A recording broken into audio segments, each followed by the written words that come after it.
အားလုံးပဲမင်္ဂလာပါရိုးဝင်းမီကဟင်တာပါ2026မှာကိုယ့်ကိုလူတွေပို့ပြီးတော့ခင်လာစေမဲ့နီလန်းကောင်းတွေရှိတယ်ဆိုတာသိကြလား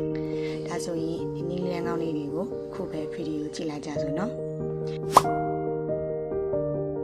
လူတွေရဲ့အကြောင်းကိုကိုယ့်ဘက်ကပို့ပြီးတော့စိတ်ဝင်စားရှိဖို့ပါပဲ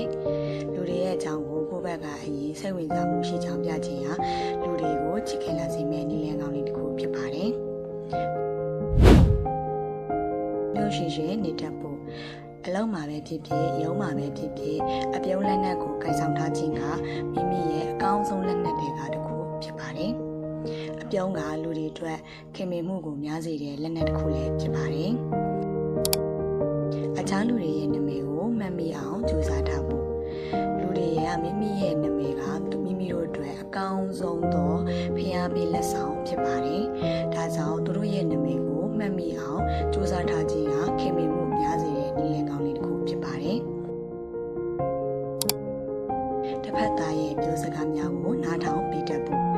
မိမိကကြိုတင်ပြောတာမဟုတ်ဘဲနဲ့တစ်ဖက်သားရဲ့ပြောစကားကိုနားထောင်ပြီးတတ်တော့နားထောင်ကောင်းတဲ့လူတစ်ယောက်ဖြစ်အောင်စူးစမ်းရမှာဖြစ်ပါတယ်။ဒါကလူချစ်လူခင်များလာစေမယ့်နည်းလမ်းကောင်းလေးတွေကလည်းတစ်ခုဖြစ်ပါတယ်။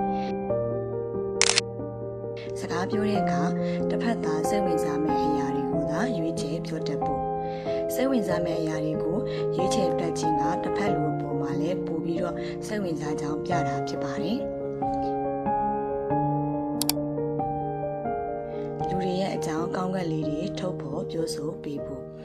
ကောင်းကွက်လေးတွေကိုထုတ်ဖော်ပြောဆိုပေးခြင်းကတစ်ဖက်သူပေါ်မိမိကမူတာမပါပဲကောင်းကွက်လေးတွေကိုမြင်တတ်စေတဲ့အကြောင်းရင်းလေးတွေပဲဖြစ်ပါတယ်။ဒါကတစ်ဖက်လူကိုယ့်ပေါ်လူချစ်ခင်မှုများလာစေမယ့်ဒီလန်းကောင်းလေးပဲဖြစ်ပါတယ်။